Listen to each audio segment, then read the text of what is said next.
We're back, baby! Hello, everyone, and welcome back to the Dripping Hartnell Podcast, the only podcast on the internet where grown adults get together and talk about Doctor Who. This is the only one. If you're in the comments naming another one, you're wrong. This is it. They're all a figment of your imagination. Correct. None of them are real. I am your host for this episode, Connor J. Sumner, and I am joined by Abby Louise. Buongiorno. Connor Chadwick. Hello. And Jimi Wolfe. Oh, hello. So, how do we feel to be back after so long? Who are you? Who am I? Don't know. Who are you? I don't know. What are we doing? What are we doing again? When are the visitors coming? Is there pudding? How do we feel to finally be back in this Zoom talking about Doctor Who? It's been a long time. I mean, it might not be a long time depending on when people are watching this, because they might be seeing this minutes after they've just seen the previous one. But for us, This it's is been, true. A year. Time is relative, but yeah, for us, it's been like a year or so since we recorded the last one. We started recording it like the 11 episodes that ended up coming out after the other ones. Yeah. We recorded them between now and November, I think. We had a huge backlog, which are all out currently. They're all on out, audios, and also the first half of it was out on its own channel as well. Yeah. But then that wasn't getting views, so we put it on the channel that was getting views. And so strategic. Yeah, so the last one we recorded was Church on Ruby Road, which is very apt considering what we're talking about today. Mm-hmm. Yes. Today we are, well, to preface, we were going to do this a different way. We were going to talk about all of the episodes of Season 1, Series 14, however you want to refer to it. We were going to do it weekly. Wah, we didn't. Life got in the way. Yes, life happened. So, what we thought we'd do instead is get together and talk about the entire series. Strap in. All of it? This is going to be a long one. Yeah. All 8 episodes. We've allocated times. We've allocated times to each episode. We've got a time limit. So if we very abruptly move on to the next one, you know that time limit has elapsed. And also, if you just want to skip, all of this will be lined up in chapters. So if you think, I want to listen to them talk about Space Babies first, but then I want to listen to Boom afterwards, everything should be broken up into the chapters. But if you do skip over us, we will all be very upset. Yeah. Anyway, we have important things to say. You need to listen. Yes, you listen to it all. So, without further ado, let's get into it. Episode 1, Space Babies. What did we all think? I enjoyed it. Better than I was expecting. A lot better than I was expecting. I really was expecting it to be a bit, the whole idea of its babies and things like that. And I really was expecting it to be very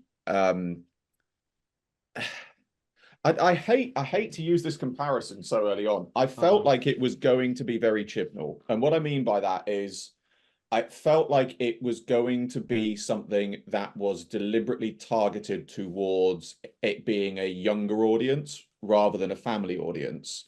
But then when you had things like the Bogeyman coming in, and you saw very little of him initially, and it had a very alien, as in the movie, feel about it. And I was immediately thinking, okay, no, this is going to be good. I'm interested to see where they're going with this. I would like to say, as you said, this feels very Chibnall coded. For the people who can't see what we're seeing, which is all of you, Chad has made a very visible frown as soon as you said that. Yes, indeed. I did enjoy it. I thought it was a lot of fun. A lot of people, when the episode titles were revealed, were like, "Oh, this is dumb," but I was like, "Right, I will happily take Space Babies over blank of the blank any day." Like, at least it's it's a title. It's exactly what it says on the tin. It's babies in space, with a bogeyman. I was when it first came out, I was like, "Oh God, is this going to be like really messed up?" Because it's like, it's got the big toothy creature, the shadow on the wall, and baby's crying. It's like, oh God, what's this going to be? Luckily, it wasn't as bad as I thought it was going to be. But it was very fun. I thought it was great. Yeah, I really enjoyed it too. The only thing I would have said, and this is me trying to have some sort of balance in my enjoyment of it. I wished it had slowed up on all the introductory parts. Yeah. I really enjoyed them, but you could have had it like because they showed the planet they were on had a different language.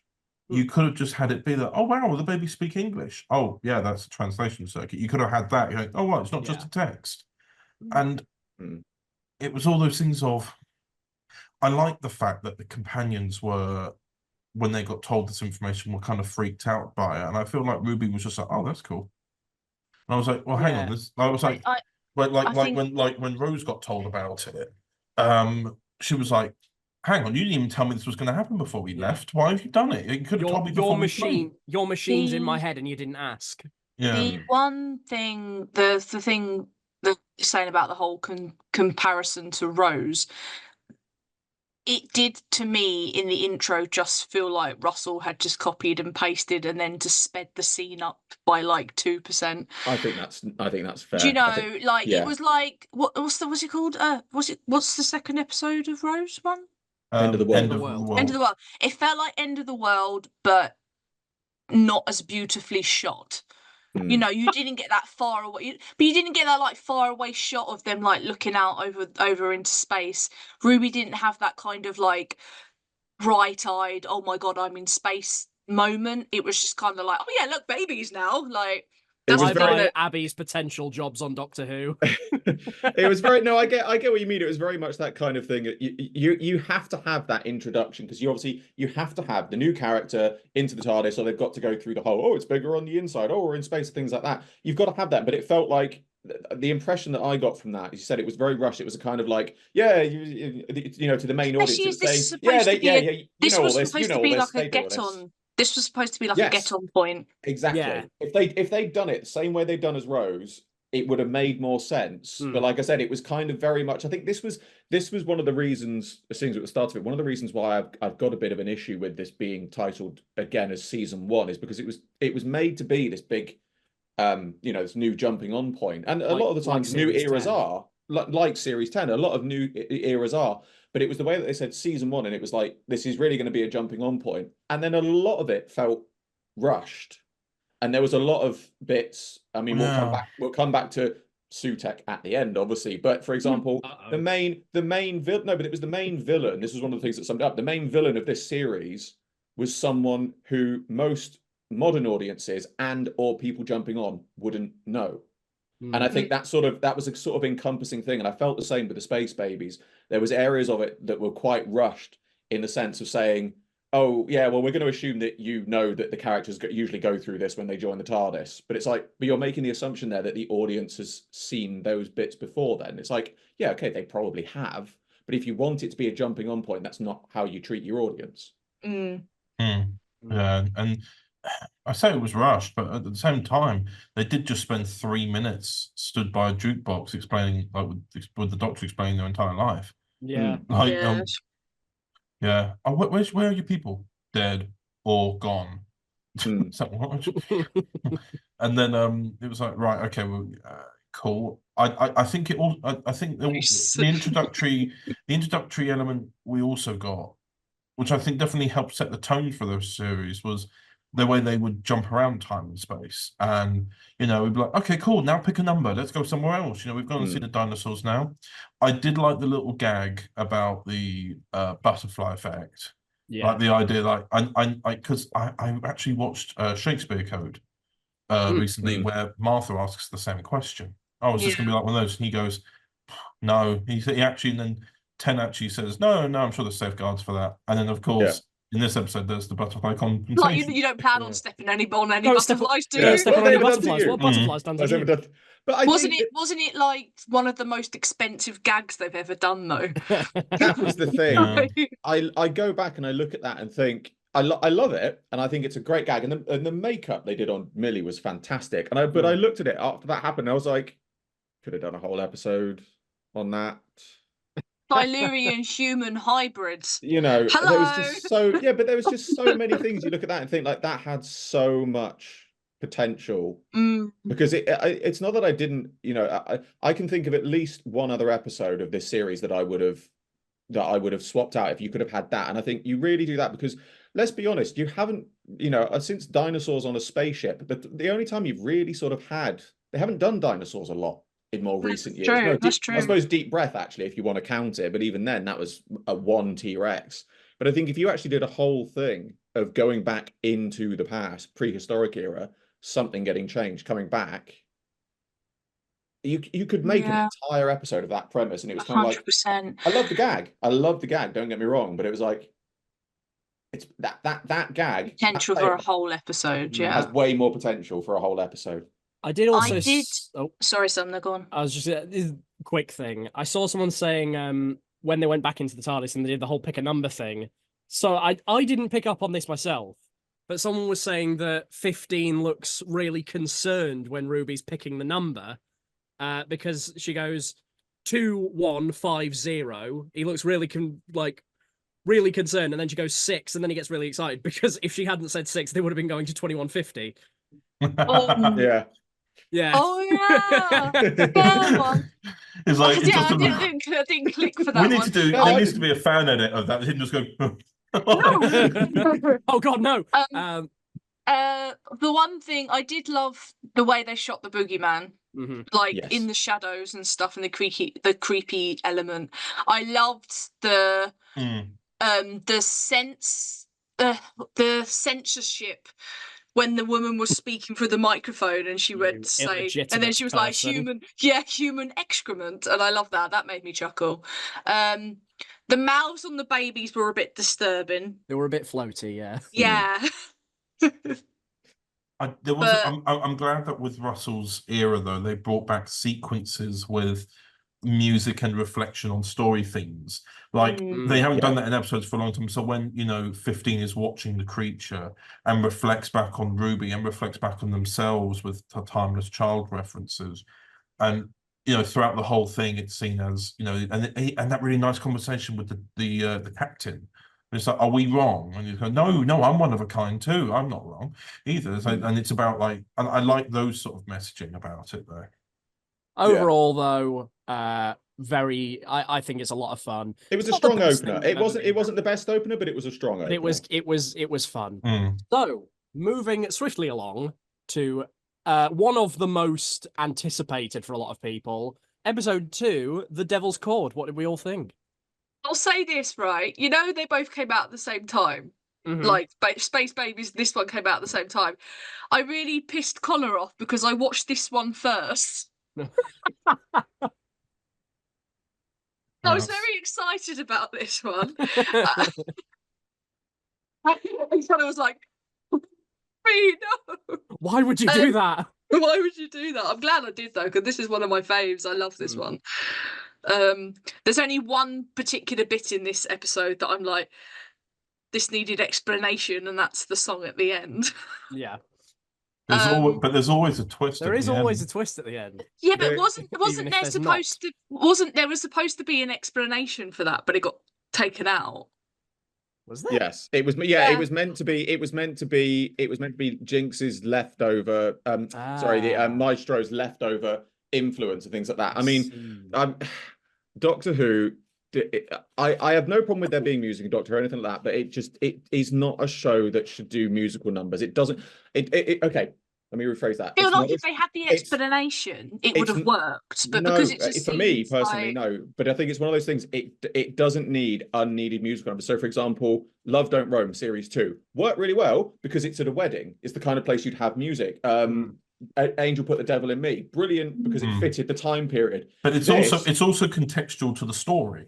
It is contextual to the story, but I just looked at it and think like, why are you singing and dancing and backflipping down a corridor? And it just didn't fit the tone of the episode. No, it's true. If they had cut to that little bit of Ruby and 15 doing the little musical dance on the crossroad, the zebra crossing, That would have been brilliant, because That's that's what it fun. needed, to be fair. That's fun and it's light and it's all it needed. And if you'd put the thing in about Maestro's influence, it would have worked absolutely brilliantly. I cannot think of any good reason why that musical number needed to be in there other than fan service. And I appreciate I'm in I get you. I'm in the minority here. I'm one of those people that just, a lot of people wanted Doctor Who, have a musical number, and they've gotten it, and that's fair enough. If people love it and enjoy it, absolutely fine. I did love. In other words, what Jimmy's saying is, I hope you're happy.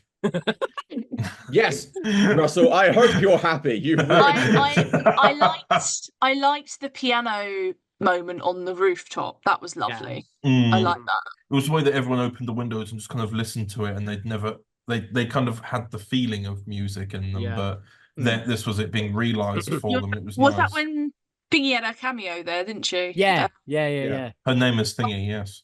Thingy. What was her name? I forgot. Oh, come on. I'm sorry if you don't know her name. Sorry. Costume designer from the 70s. Tom Baker's era, you mean? Yeah. I thought you were going to say it's Tom Baker. It's Tom Baker. He was the dinner lady. Well, Tom Baker as Susan Twist. You heard it here, folks. Abatha doesn't know. Moving on. It's June Hudson. I have to say, genuinely, apart from the musical number, this was probably one of the strongest episodes of the series for me. Jinx was so good. Absolutely amazing, absolutely fantastic. Obviously, I love the little references we got to Totter's Lane and the First Doctor and things like that. Yeah. But here's that has ruined continuity, though. But I don't know if I should go now here's an interesting thing, though. So as we do Michael, we hear you. As we do with these podcasts, I brought up the TARDIS wiki, and it's got an interesting thing. It's Devil's Chord, Introduction of Maestro, Child of the Toymaker. Now, here's the first mention of Susan Foreman by name in the modern era. From this point on, she's never been mentioned by name until now. Isn't that interesting? No, Rings of Akaton. I suppose. Well, actually, that's true. Then he doesn't say. He's not mentioned by name. He just says his granddaughter. He says his granddaughter. He doesn't mention her by name. Yeah. But I get the point. But it's Susan to me. No, of course it is. Everyone knows it's Susan. But it's interesting that she's never been mentioned until now. Yeah. There's always a twist. No, I think Maestro was a very good villain, very strong villain. Please, oh please, release Maestro's theme. I want it. Well, that's all I need to say. I want it. I just thought it was great. I do have two quick points, though, because I think that firstly, it's about the one that we've already referenced, the First Doctor continuity. There was a book called Letters from a Time Lord, where they land in June, because she only knows about the school when they start the summer holidays. But if they're there in February and have been, why didn't she have to go to Coal Hill earlier? Yeah, but also Time Lords have been born from looms, and now they're not. Yeah, I was going to say, because technically you've got the fugitive, one of the Fugitive Doctor comics has her being the first one that ever visited Earth, and it's like, at this point you can't just ignore it. It's a continuity thing. No, it's precious to me.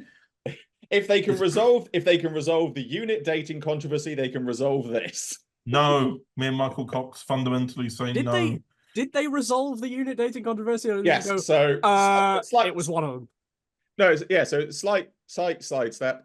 So it was in the Legacy of Time Big Finish box set. They basically had it so it was the 60s and 70s, or 70s and the 80s, took place in the same 10 years due to spacey, timey things happening. Right, that was basically the plot continuity. That was the continuity resolve in the end. Okie coke. The second thing I wanted to ask about was because we've obviously done a little segment on or a little episode on the giggle.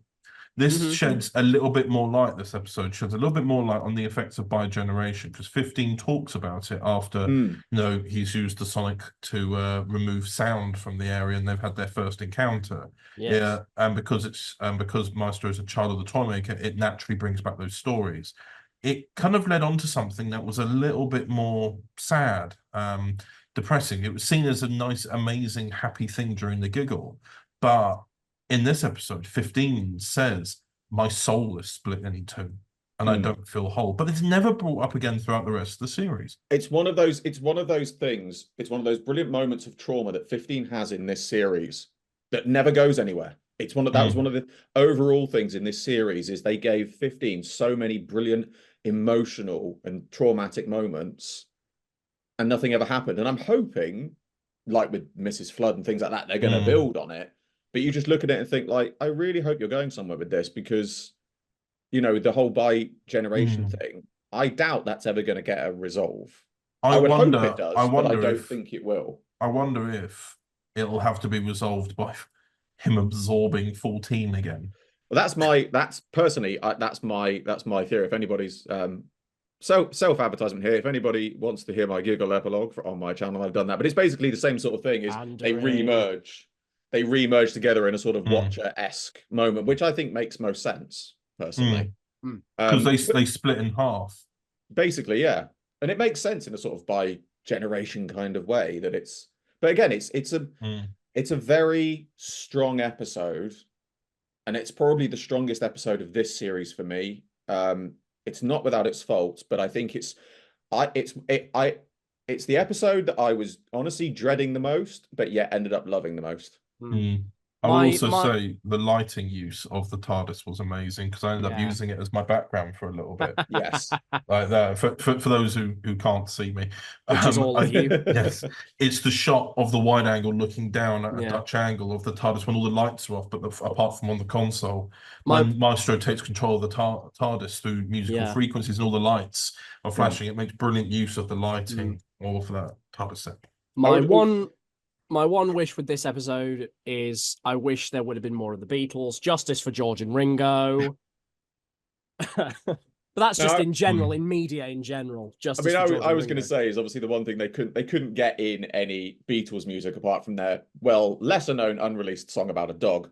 But I have to say the one bit of ringtone. That's my ringtone. That's one of the things about this show that the fandom has ruined for me. The one bit of music that they got in that I think fitted so well just in the scene, Marlena Shaw, California Soul, loved the use of that. Absolutely fantastic, absolute banger of a tune. And it was one of those times where I was really glad that they put something classic into New Who, and you think that's going to bring that to a new audience. I love that. Episode 3, boom. Initial thoughts, go. I mean, that's literally all. Thanks for coming down, everyone. This has been the Dripping Hartnell Podcast. I watched it, and I was like, what just happened? And then I rewatched it, and I was like, okay. And I'll be honest, it's one of those episodes. I liked everything. The set design was brilliant. The acting was brilliant. It was great to see, the next companion actress pop up. And that was quite a surprise. But no matter how many times I rewatch it, I'm just like, I don't get it. I don't get the point of this episode. I don't get what it's trying to do. And it's just it's not a bad episode. That's the annoying thing. By no means is it a bad episode, but it's just one of those ones that I look at it and think like, yeah, okay, that was a thing. I've never been a massive fan personally of when the Doctor is written to be kind of condescending and cocky. So I've seen it. I don't get me wrong. I very much enjoy the 12th Doctor when he goes, oh, why don't you notice it yet? Come on, look closer and all that. But it does. I don't think it suits Shooty. It was, to me, it just. I could have seen it as a Series 2 story, sure, or Series 15 story, but I feel like this was his third story or fourth story, if you could, with Church and Ruby Road.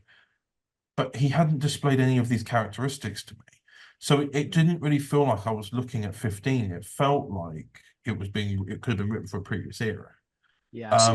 Wasn't it an idea for a different Doctor? I can't remember which Doctor it was for. It was for 12. Yeah. He wanted to write it, but he couldn't have done it and to make it look convincing, make the sets look convincing for 45 minutes. And I think and then he said that was kind of part of his inspiration for reconfiguring the idea to be Heaven Sent, where he's trapped in one large location by himself. But with, of course, the technology which they used on The Mandalorian, which was the big TV screens and the lights. And the Batman. Awesome. Yeah, use that on the Batman as well. Yeah. Love will- that film I so will. much. I will say Mm. with the set design, it was absolutely fantastic. And I Mm. have to say the one thing that if I was going to pick a redeeming feature out of that, the fact that you've got it in a single self-contained set, I look at it and think like, do you know what? That episode would make a really good stage show Yeah. Ooh, fair Mm. one. because you could just have it in the one. You've got one set, one area, and you could do so much with that Yeah. on as a stage show. And I think it works brilliantly. This is what I mean. There's so many things I like about it, but just as an episode, as a TV episode, it just doesn't gel with me, and I don't quite know why. Personally, if I had script edited that, bearing in mind, like, because like running TT and stuff, I like have the script edit thing sometimes. Just trying I to would plug have your got- own channel there, are we? So TT Pandering. Productions, Do we all get one? Is that it? we all get one, yeah. So Go and listen to Subscribe Red Overton Mist Audio. Media. I personally would have got rid of the kid because I feel like the episode would have worked. The kid was If the cast too child- old. Yeah, the I kid think was that's what it definitely meant to be was. younger. The kid didn't need to be there in the second half. Hmm. She shouldn't have left the base. It made no sense. I And I generally reckon that child should have been about 6, but she was about 12. while Hmm. while I do agree somewhat that the characterization of 15 throughout was a little bit wonky, but I do also it is also like he is in immediate mortal peril where if he moves he's gonna die, so he's gonna be a bit snippy. Yeah, Hmm. see, I like the Um, elements where we looked at when he was having to calm himself down. I like that Yeah. little rhyme, Mm, which is a nice callback. it's to a stuff. reference, yeah. Yeah. Mm. See, I It- didn't mind it- that because it was 15 making a reference to something 2 eras ago. It feels It was it just a makes bit it more feel connected. connected, yeah. Yeah, I like Mm. because well, I'm all about connectivity anyway. Of course. I really enjoyed that, and I thought, okay, and I like the fact it was a little rhyme, and it was self-referential because he was the little boy who looked up and was terrified of what was out there, but Yeah. here he is exploring it all. It was a nice kind of, And also we had the Skyboat song, which was played on the recorder by the second Doctor, which is a nice little callback as Yes. well. Oh, okay, I didn't know that. Okay, Yeah, I can't remember what story it is. Yeah, I'll have to look it up later. Is this when they're singing so she can give him It's the it's the song that move? it's a song that they're singing to calm himself down, but 2 Yeah. plays it on his recorder in one story. I can't remember which one it is. I'll look it up later. Mm. Another thing that I do like is obviously we had like the kid. The kid was a little bit old. I would have for what they were meant to personally be. I would have had the soldier arrive earlier and have the kid follow the soldier. Yeah. But and cast younger. one of the things that I really did like that they did with this kid character was just the bit at the end where it's all resolved. He's off the landmine and he's like celebrating everything that's going on. He starts dancing around with the little kid, and he's like, he shows that he's really good with. It shows that Shooty is quite good acting alongside children. He's got that sort of natural chemistry where he's like, he's fun. He can dance around with the kids and all that, which first and foremost is really who Doctor Who is for. Yeah. So it's good that you can, cast a leading man that has that sort of that child-friendly nature to him. He played it in The Web of Fear. I've looked it up. That was it. It was the Web of Fear. And the Master also played it in The Power of the Doctor when he sat on the planet. Yes, he did. Yes. I remember now.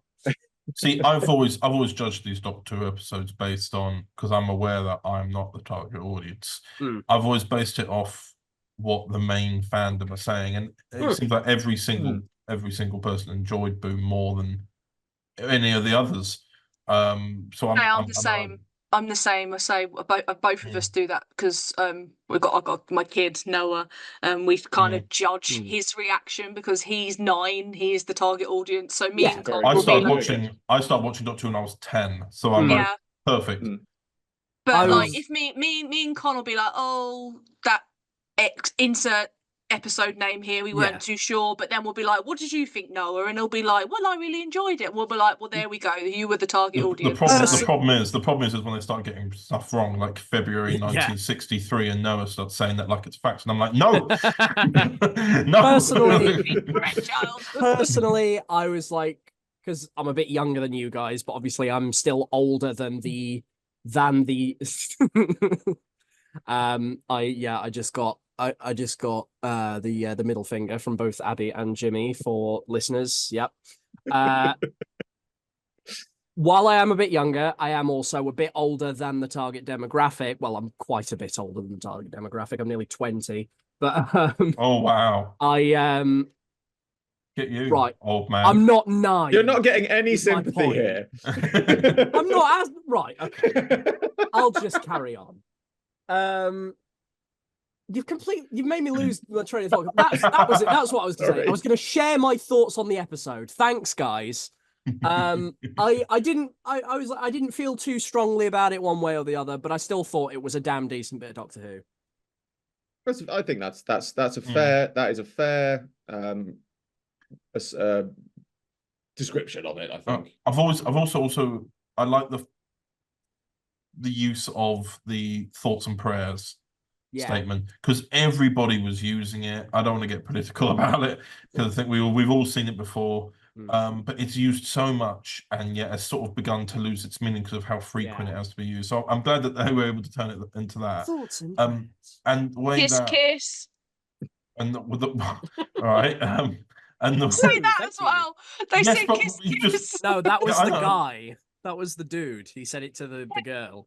Yeah, but then thoughts and prayers was the okay, we're getting so sidelined. Right, so basically, I like the return of the what they called it. What's the name of the church? The Anglican Marines. Wasn't it it's not Papal Main? No, it was Papal Main. The Anglican Marines. Yeah. Oh, okay, but they were also present in Good Man Goes to War. Yeah, Good Man Goes to War, and they reported to the Villain Guard Corporation. Yes. Yeah, and the thing is, I like that little through line. Kind of, we're seeing some stories a little bit out of order, like, in the final Moffat era episode, we saw that we actually went there. We get a reference from 9 in an empty shot. It's been referenced every now and again for about 20 years. It was nice to actually kind of see them, and I hope it gets explored more, but not so mainstream, if you know what I mean, not as a main story, but we just see little bits of them throughout, and you go, okay, and then we kind of just can put them in our own little orders and go, right then, sort of like how the Face of Bo was in RTD1, and then we all put the pieces together and the final episode became a big thing. Do you know what I mean? Those sort of elements. Yeah. Kiss. Episode 4. How far are we moving? You'll find out in a minute if you let me finish. God. To episode 4. Otherwise known as 66.5 feet. 73 mètres to all. What did all you our just call me? non-French, all of our non-French listeners means 73 yards, which is the title of the episode. What did you think, guys? Why did you learn French for that? Funny. Cool. You learned it just for this podcast. Yes. Oh. I anticipated that I would be using French. Anyway, 73 yards. What do we think, guys? Let's talk about some bloody Doctor Who instead of why I use French as a gag. Oh, are you half French? Yes, my left half. Le Sumner. Yep. Right. Let's talk about the episode, guys. I liked this episode. I think I might have liked it more than most people. I liked it as well. I have to say, I think we're in the minority here who did actually enjoy it. I think it's one of those slow burn episodes. Yeah. Because the more people have gone into it and theorized, I think the more they've been able to enjoy and recontextualize the episode. That's what I was. It wasn't like we all when we all watched it, we weren't like, that was bad. We were like, I don't understand it, but I was entertained. I enjoyed it, but I don't know what any of it meant. I did comment on this when we first watched it, because I was on a call with you, Chadders, talking about, hang on, I've just realised what's happened here. They've left it like really, really ambiguous so that people would go away and theorise about it. Yeah. I was like, I'm starting to like it more now that I'm theorising, drawing my own conclusions. I think that was quite clever. It had, I think, what my favourite episode of New Doctor Who so far is Midnight, and it was so reminiscent of that, because you ended up and you didn't know what was happening. The only real critique I have of it is they made a bit too much of a big thing about what the woman was saying, Yeah. And I could accept that in the episode because that's part of the mystery that we're not supposed to know. But then Russell decides to turn around and go, "Oh well, I know, but I'm not telling you." And it's like, right, you've sorry, Russell, but you've made a complete hash of that because you've ruined your own mystery there. The whole point, you should turn around and go, "I'm never going to tell you." I don't know. Even I don't know what she's saying, because that was the point of the episode. And I loved the mystery of it, and I love the fact that you've got, not only have you got this whole thing where you've got a brilliant Dr. Light episode again, but like Midnight, you had a scenario the Doctor's put in where even the Doctor doesn't know what's going on. And it's the same thing here, that the Doctor doesn't even know these events happened. I'm sure Ruby told him, but he wasn't there for it. But did Ruby remember? Ruby didn't even remember at the end. No, well, that's what I mean. There were echoes in her mind. Yeah, in theory, that she might have told him bits and pieces, but this is the point: is we know that this is a defunct timeline or such, or an offshoot timeline. But it was one of those great ones that there was a huge mystery about it, and I think that's why it's very underrated. I think too many people, and I'm not saying this is a criticism towards the fans, I want to make that clear before people come at me in the comments. I think too many people, Michael Cox and Thomas, too many people want an explanation for something. And it's that, as you know, as you said, Sumner, at the beginning, the whole point, they did this to make people theorize about it. That's the whole point of it, you know. And I think too many people didn't quite get that. And I can understand why they didn't get that. Don't get me wrong, I can absolutely understand why some people didn't get that. But I think it's one of those episodes it's not that people, I don't wish to make it sound glib or sound like I'm having a go. I think it's not that people didn't like it. I don't think they understood it in the manner it was intended. The thing with it for me that kind of that threw me off was it. I'm not saying this is what it made me not like it. It just sort of like it sort of threw me off kilter while I was watching it, which I think contributed to me not really understanding it. Was it very much subverted my expectations of what I thought it was going to be. Because when we watched Boom, when that came out, obviously the Next Time trailer at the end, the TV spot, I watched those and very much went into the episode thinking it was going to center around the Welsh village and be like a Woman in Black thing. And I was like, ooh, that could be really cool. And then it ended up being the episode that we got. But I'm not complaining about that in any way, because the episode was still very, very good. I very much enjoyed. Well, I'm not going to say I very much enjoyed it, because that's gonna make me sound like I'm very much sympathizing with a monster here. But I liked what they did with Roger Ap William, and they in such a short amount of time really hammered home that this man is a bad dude. He's just not a good guy at all. There are quite a few things that Ruby does throughout this series that are questionable, and there is one questionable thing she does in this episode. Oh no, yeah. Oh, Ruby. You know where I'm going with this. I know where you're going with this. She sends Roger Gwap William. Gwap William? Was it no, it's Gwilliam, isn't it? William. Ap Gwilliam, that was it. Gwap William. God. But anyway, moving on, because we are on limited time. Ruby sends him to after another woman. Yeah, to abuse her.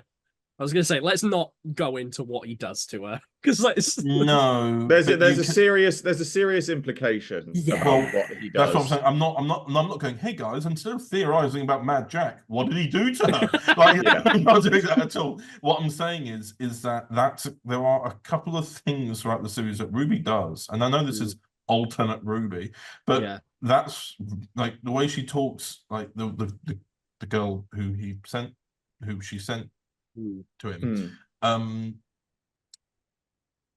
The way she talks about him in the stadium, you're like, yeah. Yeah. I think my point of all of this is that Aneurin Barnard did a very good job of being a haunting antagonist.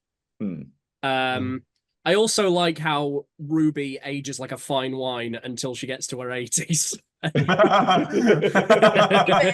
What a lucky bitch. There's one particular scene I have great criticism over, though, and that is the scene in the Welsh bar. And it's mainly there's no indication. They're in a time machine. There's no indication as to when they have landed. Mm-hmm. That's and true. then they all start making the joke about, oh, you can't use your phone to pay.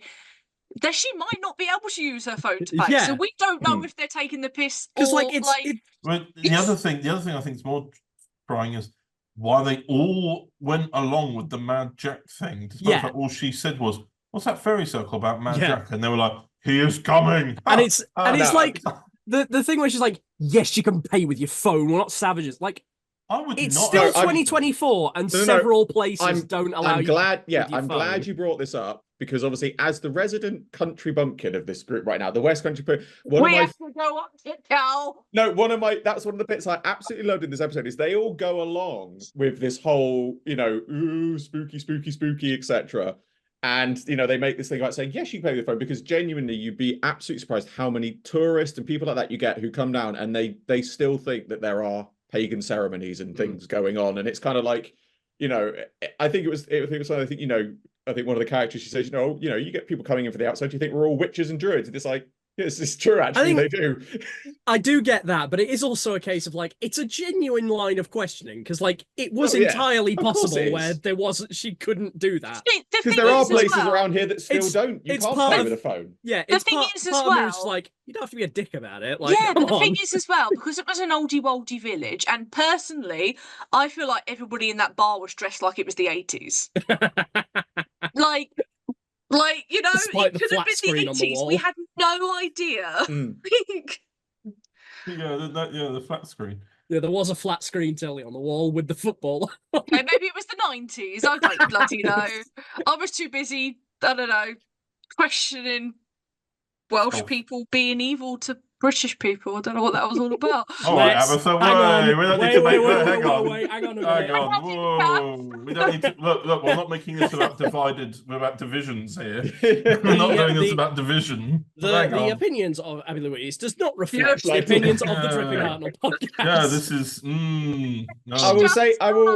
I will say this in closing then of this episode. If I was to take something away from this, as much as I love the episode, it still had a feeling of filler about it, because although they did reference back to it in the finale, again, this was another one that felt like it didn't really go anywhere. And it did have that filler feel, but in a good way. I liked what they did with it. I said very midnight feel, very mystery, and I think it was done well, but perhaps not received in the way it was intended to be received. So, what do we think of the Mad Jack conspiracy theories? Well, I'm glad you got onto this. So, we're going to be here for the next 2 hours. Well, we'll told you it'd be a long one. No, because I've seen a few now that we've actually left it a little bit. It's a few months after the series. There was stuff that's talking about folklore and pirates because it's at sea. So there are quite a few people who've made a couple of comments about it, about whether or not it's something, like you say, between the land and the sea, which is the name of the next spin-off, which is interesting, but probably unrelated. And because they're casting people who are in the show already, apparently, as different characters. But anyway, it is at this point, dear listeners, that I should point out that Chadders is playing for time because we're on a strict time limit, and now he's getting very annoyed that we're not stopping. Please, at some point, interject with a theory. We're not stopping until I get a theory out of one of you. I gave you the heads up that I'd be talking about this.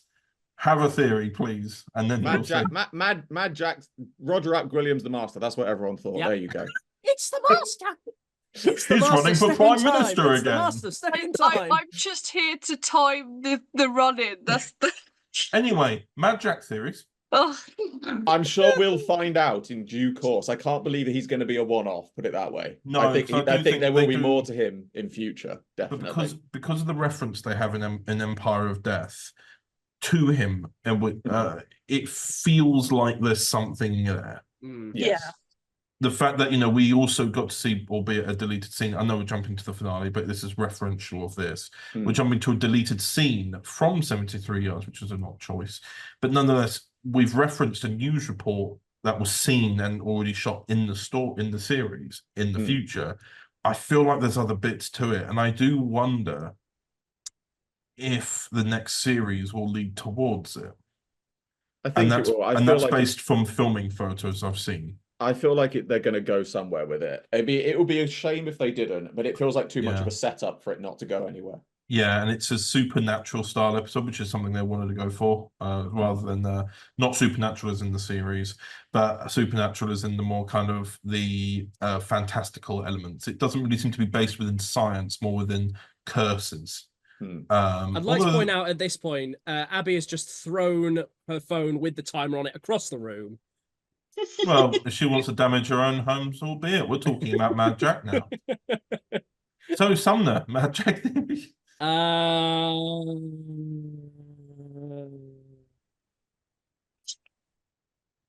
Recording stopped. Jack, and he's a mad lad. In There it. you go. Guy called Jack. He's fucking bonkers. We say there was swearing it out on this podcast. There has been. It's fine. You can bleep it if you don't want it. Yeah. I always find that. No, we'll hold you accountable. Oh, okay. Just And, absolutely. Sumner. And Abatha? I just agree with you two. There's definitely going to be a return of the character, but I don't have any other theories. The character? We never saw Mad Jack. Right, so moving swiftly along, and I do believe I just haven't met you yet because it is time for episode 5, Dot and Buble. Now, Sumner. What? This isn't Dot and Buble. It's Dot and Bubble. This is the Dimensions in Time sequel. It's set in Dot Cotton's laundrette. You know, Dot Bubble. That's. Oh my word! Is it? No, I was just trying to throw everyone off there. Yeah, you just threw off my joke. Thanks for that. I had to one up you. I couldn't resist it. No, of course not. So, it's Dot and Bubble. I thought people would appreciate a Dimensions in Time reference too. Like that. Yes. No, Dot and I Bubble. just thoroughly blanked there. I was like, so regarding the Yes. story of Dot and Bubble, I who? just picked Dot. Okay, well, we'll leave Abatha in her hilarium. Who noticed? Well, when did you notice? I should say the twist. There's always a twist. I think I sort of cottoned on when you realised that Lindy was clearly not a. I think obviously it's clearly meant that she's never meant to be a decent person, but she starts off as quite inept. But I think when I clocked on was when she sacrificed Ricky, and I was like, okay, I think I see what's happening here, because there was a few moments where she sort of listened to Ruby and ignored the doctor, and I didn't get that angle of it, but I was looking at it thinking, I initially thought that it was going to be that she didn't like men. I thought that was going to be where they were going with that, because she sacrificed Ricky, but then I was like, but then she wouldn't have been such a fan of Ricky if that was the case, and so I think I don't think I really cottoned on until the very end. For me, it was when she turned to the doctor and said, "You, sir, are not one of us." Yeah. I went, okay. Well, that's and then meant to be the big one. Well, that's the thing. And then the moment I started looking around at the other extras, I was like, intriguing. And then started saying, of course, it was your duty to save me, but face to speaking, no, and contact's barely acceptable. I was like, this is taking. This is taking a turn Big turn. quickly, and I was like, this reminds me of those old movies set in the past, where they have dialogue like this. I'll admit, I didn't fully realize there because I'm big dumb. I had my suspicions, but then it was sort of confirmed by everyone talking about it afterwards. It was what I like about it though is the amount of little things that they seed in that are like really that are quite subtle on first watch, but then you watch it again, it's like, that like, for example, the first body you see getting dragged away had blue blood. I never noticed. I genuinely did not know that. I don't think I ever noticed that. That's probably one of my favorite little details. Interesting. Yeah, I genuinely didn't notice that. That's clever. So what's the blue blood about? Well, it's about like sort of the elite classes and stuff like that. Posh people, posh blue people, blood. like sort of Aryan race kind of thing. I didn't know the thing about blue blood personally. Yeah. I just thought alien. It's aliens. It's sort of like a holier than thou thing. You've got blue blood, you're better than everyone. Right, fair enough. Which I suppose ties more into them being sort of more the elite society, but it kind of ties in as well. The other one that I fully didn't notice until it was pointed out to me, because we were talking to James Sutton, after the episode, and he pointed out to us the boat that they all ride. I was going to mention that. He mentions the boats, and doesn't have a 1920s explorer vibe. It basically is, where it's like they all conquered untamed lands that already had people living in them. So it is the boat. It's like the Jungle Cruise thing. It is the exact thing with like the little the trim across the top of the roof, all the luggage in there. It reminded me slightly of the 1999 movie The Mummy, when they're traveling across a boat similarly like that, and all the luggage is piled up in the boat, and they're all like, I mean, what was it? Her friend, Lindy's friend, who's wearing the beret. Yeah. Very 20s period-esque. That which you could go, oh, okay, that's just a modern styling of it, but it's there for a purpose. And then of course, you know, you have all the other characters going, don't get too close, you'll be contaminated. But I really do admire the double meaning of it, because they might just be going, oh, outsiders. But then when you put all those factors together, the fact that they still saw Ruby like a bit iffy, but they liked her and actually listened to what she had to say more. Like whenever the doctor was like, come on, trust me, you can do it, Lindy was like, go away, I hate you. Yeah.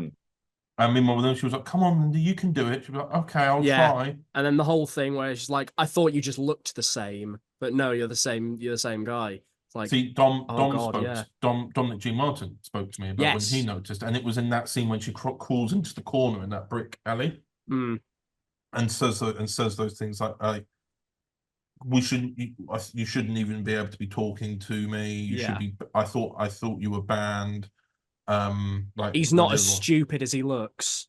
That was the one that that was the one that Dom noted, because he's had that in his life before. Yeah, that is the unfortunate reality of it, where we, all white people, are very much going to notice much later than someone who has had that as a first-hand experience. And I think it's a good way to. It's a difficult subject to tackle. It's always going to be a difficult subject to tackle. But I think it was from a white perspective, it was handled in a way that it made you, as a white person, realize that you wouldn't notice those things. And I think it was, as you say, you know, someone who's had that in their lives is going to notice it more. But I think it was kind of a good, not a wake-up call as such, but I think to a white audience, it's one of those things that it sort of really makes you think about the way people word things, and you know, not necessarily people not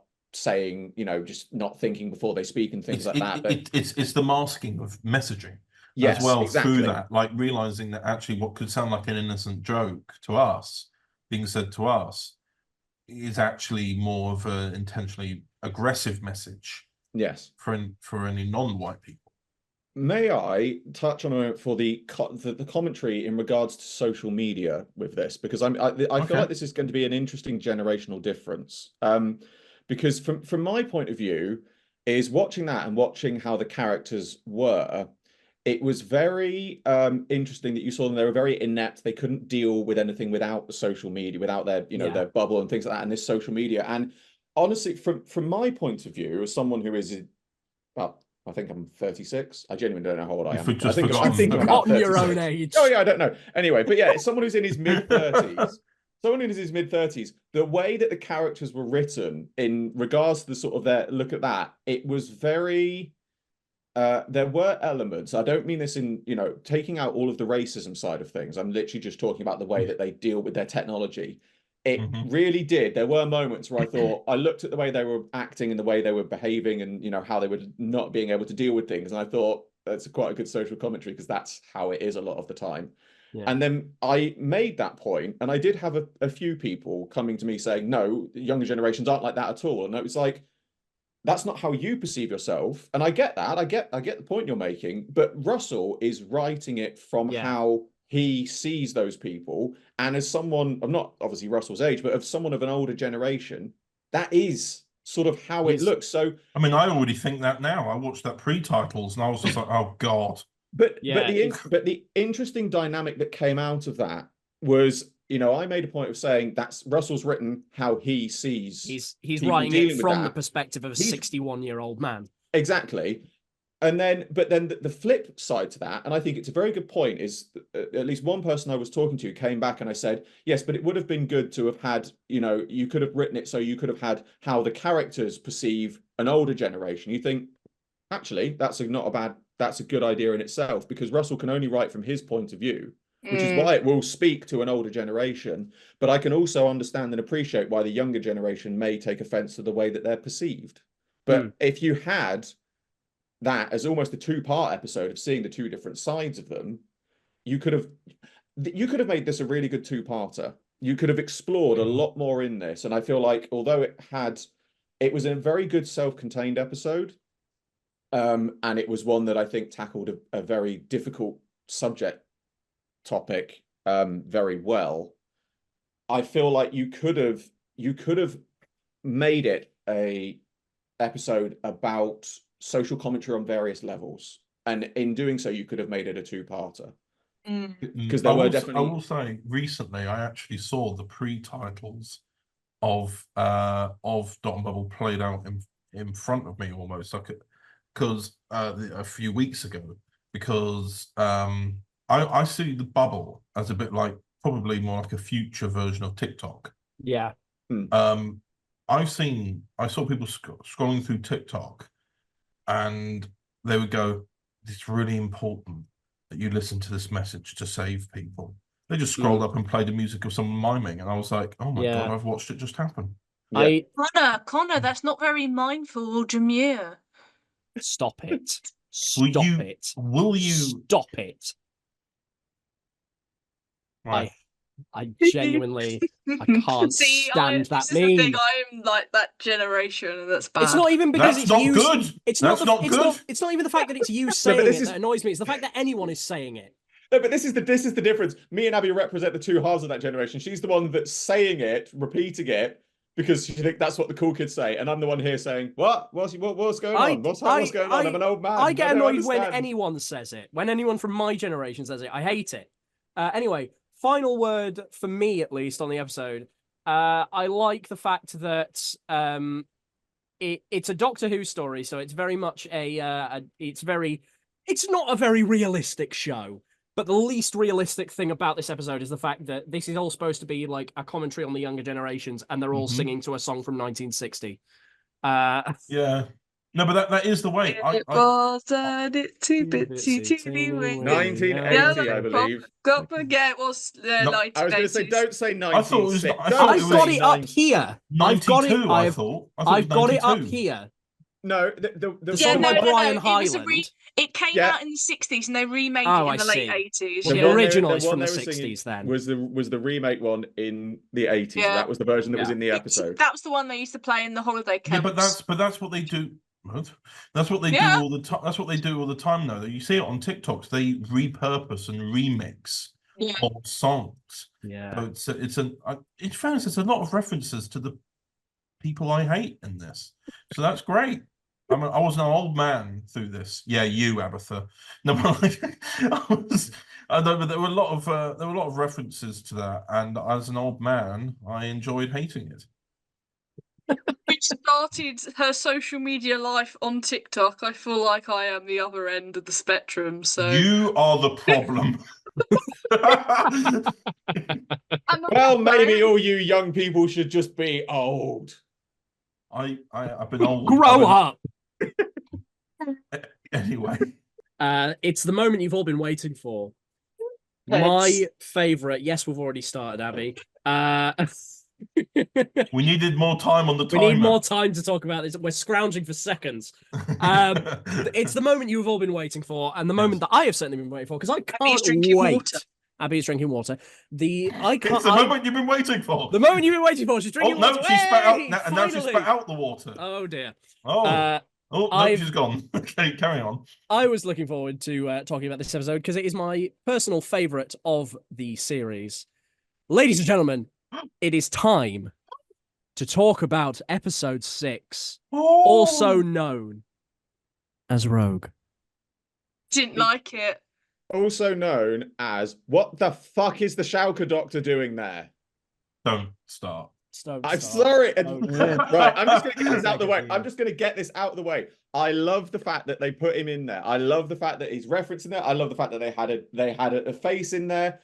Of all the faces they could have picked, why? Why is he there? He doesn't need to be there. You could have had anyone else. It's not the Schalke Doctor. It's the Great Intelligence. Yeah, see, my brain, everybody else was going, it's the Schalke Doctor. My Jenny Flint brain just went, Dr. Simeon, you're out very late tonight. I can guarantee several people immediately got up and went, cute, sexy, and lick the mirror handsome. No, right. In all seriousness, I love the fact that he was there. I really did love the fact that they crowbarred that in. It's exactly the kind of reference that I love that they throw that into Doctor Who and they go, look, there's the reference. And at that point, I genuinely did go, oh my God, it's the Schalke Doctor. And I loved it. But it's just my fan theory brain is like, it doesn't work. I think that my issue with this one is it's the one that I should have liked. It's my era of telly, but I think because I had such high expectations and everybody was like, you'll really like this one, and I watched it and I was like, what do you have against feathered creatures? I think they're that's cosplayers. The story was good, like the whole Rogue thing was good, but that bird cosplay, what the fuck were they? I'm sorry. Oh, okay. I guess we're allowing swearing on the podcast. The shoulder. You can beat me out. But cosplay is not a. You can beep me out. Cosplay is not a word. Cosplay is not a word an alien should use. It does feel like it was one of those things that they put it in the script to crowbar it in as fan service because they recognize. They recognize they have a big cosplay community with Doctor Who, and I get that. That's a great way to sort of reference it, but it's like, but you didn't need to make it a plot point. And it's, a lot of people who... It makes sense for Ruby and the Doctor to be saying it, but it doesn't make sense for the aliens to be saying it. Plus, recycling of actors... When do the aliens say it? They do. They do say it. I think they do, yeah. Because I could have sworn that it's... I can only remember the Doctor and Ruby saying it, and then them saying, I want to be this person. I want to play this person. Like, they're more acting roles for them. That's what I can't remember them ever saying, I like cosplay. I'm sure one of them says, I want to cosplay that character this time. I could be completely wrong. I only remember them saying, I want to be the Doctor this time. No, I want to be. I could be completely wrong, but... And the fact, like, Russell does have a habit of recycling actors, and I know she was in Torchwood, but I'm like, mate. Yeah, was she? I don't think she was, because when you look on Doctor Unleashed, it's not mentioned. I've looked up the transcript, so this is just randomly. So you've got. How does he do it so quickly? I'm trying to. Barton, this is what we came for: the gossip, the romance, the scandal. Duchess, we still have the big finale for the wedding. Blah blah blah blah. Butler, bloodshed. Duchess, cannons. Barton, gunpowder. Duchess, we're going to cosplay this planet to death. Yeah, there it is. Right. Okay. So I think is that when they're outside the house and they're like, yeah. I think it is also, a reference to, all the people, like, they've got a big cosplay community, and then they've also got the big community of people who, like, put on their dad's suit and run around pretending to be Doctor Who, and we know that because we are all, we all do it. All four of us, right now, all do it. My cravat Doctor's coat is a coat my dad wore to work in 1993. There we go. Indian Doctor's coat is just hanging up in my closet now, doing nothing because I've retired her. So there you go. I love Rogue, and I love dude who played him that I can't remember the name. Jonathan Groff, yeah. Yeah, hello. I should know that because I'm a show fan and he is a showman. But I just liked it because it's got men kissing in it. Yeah. I mean, I wouldn't, Jonathan Groff, I wouldn't complain. As someone who likes kissing men. The only thing, as a bisexual queen here. The only thing Excuse that me. irritated me, we are both bisexual queens, my dear. We're all bisexual queens. What about Sumner? Yeah, that's why I went. Bisexual queens. Either way, I am as straight as they go. You're on the turn. You'll get there. Son, you'll get I you think one of these days. The thing that ever so slightly annoyed me was I loved that we got the kiss between Rogue and 15, but going back, it irritates me that we never got the kiss between Yaz and 13. Yeah, but Yeah, That's the only thing. that's fair. That's That in is hindsight. fair. In hindsight, that's the thing that irritates me. I will But say though. I love the whole Kylie Minogue music playing, and Oh, yeah. it was so cool. I will say though, it's definitely when you talk about that particular subject, Russell's writing. They did a documentary called Imagine with Russell T Davies, and his writing has never strayed away from showing same-sex couples.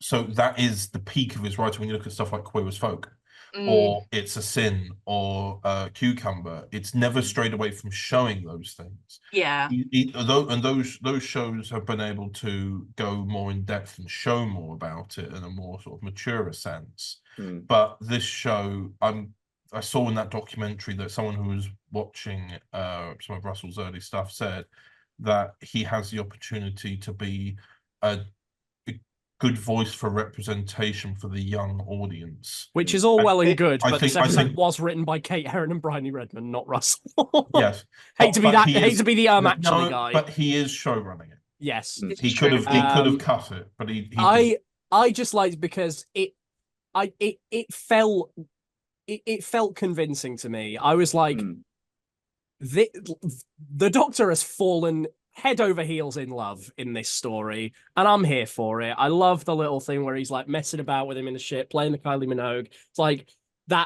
he has fallen hard for this dude. Which, and I'm like, I'm just putting it out there now. Everyone already has, but I never got my chance to say it. If Rogue does not come back, I'm boycotting the show. No. If Rogue does not come back, I'm going to be very disappointed because I need to see more of 15 and Rogue. I think I would go so far as to say I think Rogue deserves his own spin-off series. Yeah. Personally. I generally think that ring that was given to the Doctor is like a tracking device or something, so that you can find him again. That's even if it wasn't, it might even be a homing device. Yeah. Even if it wasn't, I just think it was a really sweet moment of him putting it on and just kissing it and just like pointing up to the sky. It's like I'm gonna find you, because I'm like I am fully convinced that he's going, find me. Falls into the thing. He's like, I'm gonna. Ruby's earrings that make you know how to dance when you need to know how to dance. I feel like this is a gadget that should have been invented a very long time ago. Yes. We're going to talk about that later. I've already made a mental note. We'll bring up the earrings later. I do want to. One thing I would like to say at this point as well is I want to say, music-wise, I love the fact that we got classical instrumentals of Billie Eilish. It was very Billie Eilish, Lady Gaga. Well, that's the thing. It's meant to be a bit like Bridgerton, but in a way the episode itself is cosplaying Bridgerton. It was literally because Bridgerton does the whole modern music in a classic way. It was a good idea. As someone who hasn't watched Bridgerton, I have watched only one clip of it, though. But it is one of those things. One more thing. His girlfriend made him watch. One more thing that I would like to say, and I think we should mention this as podcast. This episode was, of course, dedicated to the late great William Russell as well. Yeah. Absolutely, I always love it. Why would you say his name?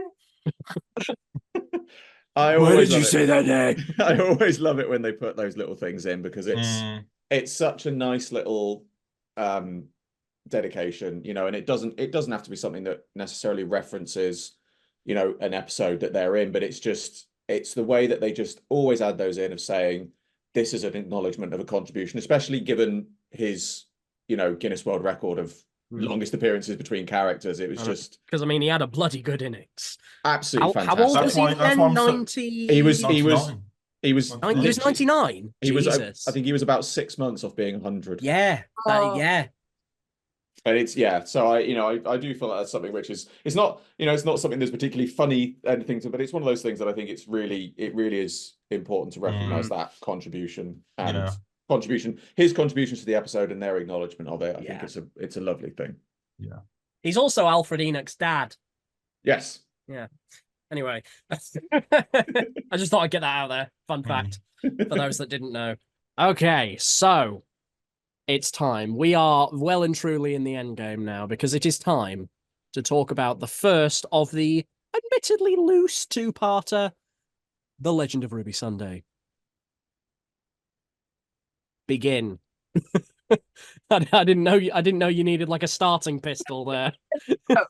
So I think the first thing that bothered me about this, because there are probably quite a few things. This is gonna be but I'm only gonna strap in. No, it was the fact that it was this whole thing of they made it is it it's like, is it Susan Foreman? Is it Susan Foreman? Okay, so it's not going to be Susan Foreman. You've made that very clear.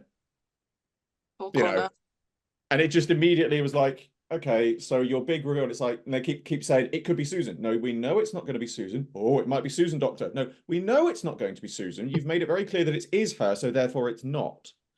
But having said that, as much as I am not a huge fan of Sutek, I genuinely didn't expect them to do that. I thought that was too left field, but they did it.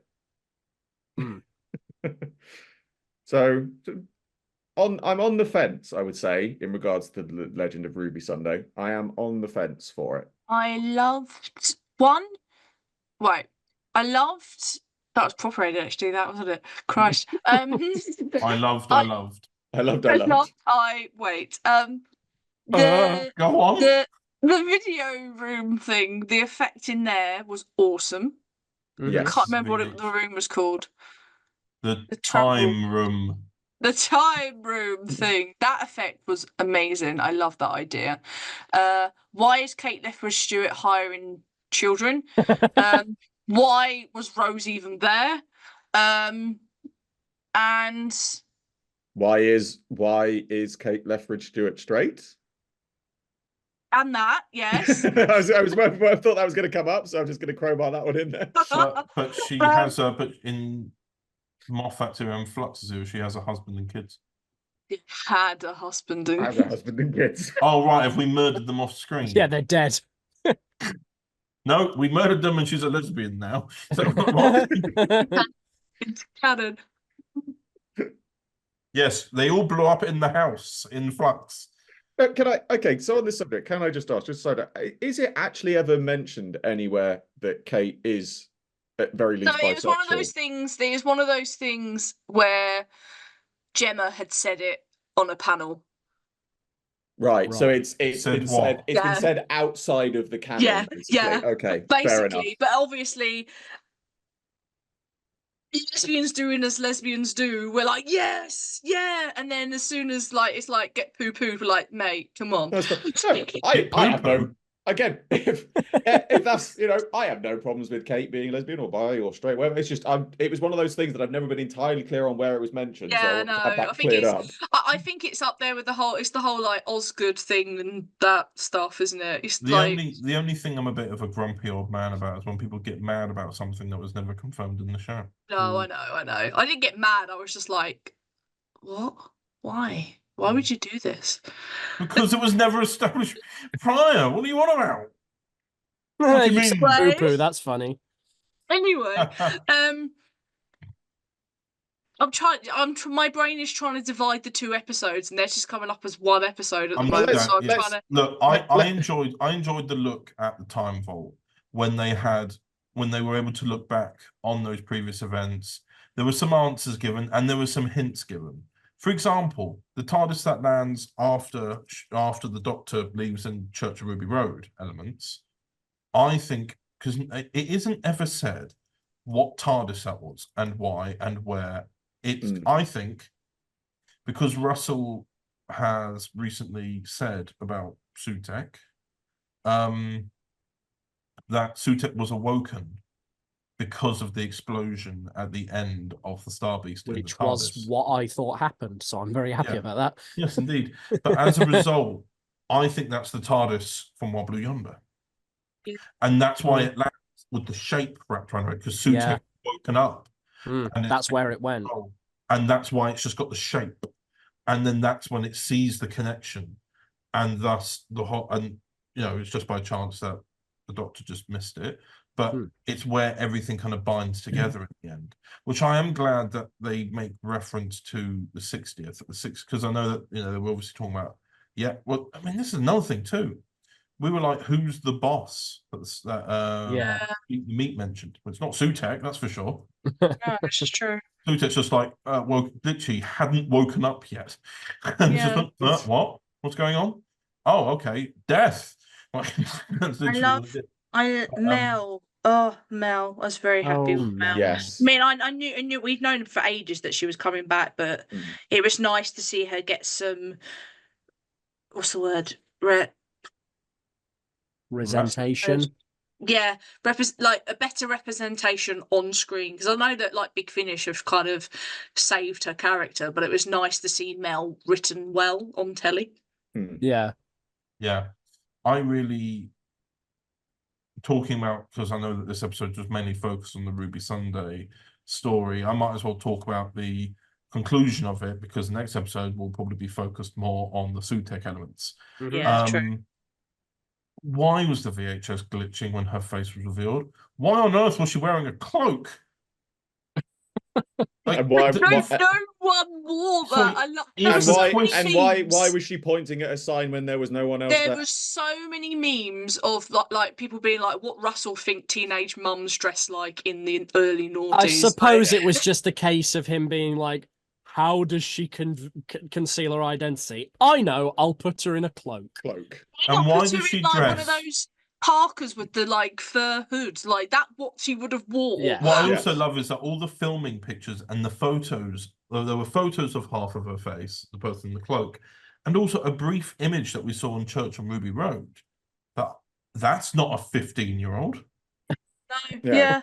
And why did they dress the bottom? Oh, well, I reckon they dressed the bottom half to look like Jodie just to mess with the fans, personally. But that's where I get annoyed at the storytelling element of this, because if they turned around and said, oh, someone put a perception filter on this, and there was actually an answer for it, fair enough. But it isn't. They're just like, we thought she's important, therefore she is. It's like, sorry, so everyone hallucinated her wearing a cloak?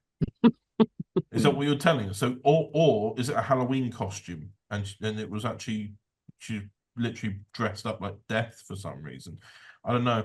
And also, baby, I must put my Halloween costume. And also, I would have really loved to have seen a scene where she was like, yeah, when I dropped you off, it was weird because I watched some goblins steal you. She hadn't even walked down the street. Yeah, she was still stood there watching it happen. Watch the goblin.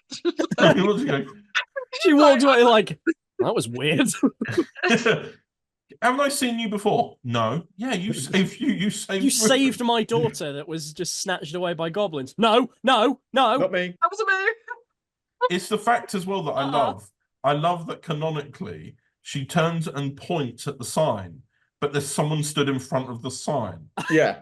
So she's just, why is she pointing at the Doctor? No, because typically I point at people, just point at the things that are behind them. The idiots. Like, what on earth? I'm just like, there is so much disbelief that I could have on this, and you've exceeded it. Like, it was just bad. It was a bad resolve. We're gonna come back to this, but yeah. I don't even mind it that much. I just think it's funny how angry. I think it would have been more interesting if you'd seen the baby put down the snow, and then you'd heard footsteps walking away, and as the camera pans up, you see the footsteps in the snow. You never see the person. You never see the person. Every time they go there to find her, she's always just gone too quickly. They always just miss her, and they're like, "What's going on? Who is she? Who is she?" And then her being just a 15-year-old would make sense because you had no visual record for it, and she was just very quick at running. But alas, no. the cloaked figure who pointed at a man to say, "Look at that sign," was the person who also was easily easily traceable. Yeah. Easily Why traceable. could they not find an NHS worker? Oh, I mean, let's not get into the NHS admin system. No, But it's also, Right, I still reckon, because that was another thing going around the internet. They missed the hit there. They could, because her surname was Miller. yeah, it could have been Lucy Miller. If they had made it Lucy Miller, the whole glitching and messing up and her not actually being there, and it would have made so sense. much more sense. So much more sense. Although then again, they would have to sit there and explain it, and 15 probably would have just gone, "It makes sense." Yeah, So and a lot of people who haven't listened to the audio Eighth Doctor here would be going, right, who the hell is Lucy Miller? No, but here's the thing. Somebody said that to me. They turned around. I think we're just going to end up merging these two together, really, these episodes. But somebody turned around to me and said, "Well, if they'd made it Lucy Miller, they would have had to explain the whole, who would have gone into the Big Finish and explain all of that." Oh, you mean like they did a whole spin-off episode to explain who Molly Sutek Tamsin, was. Lucy, Molly. To explain who Sutek was. Oh yeah, the alien thing that's come back? Yeah, we recognize that most audiences aren't going to know who he is. So we're basically going to create a whole deleted scene where we re-show you the classic episode with the main characters talking about it, so we can explain to you who this is. Yeah, this is your jumping on point, the classic villain. That the one, you know the one. Sutek, you know him. Yeah, Sutek. No, you don't know who he is? Oh, here. There's no reason. 8 says Lucy's name in an exactly. Well. It would have been so much better to have had Lucy in there, and you wouldn't have had to explain that much. See, you might not even had 15 explain it to Ruby.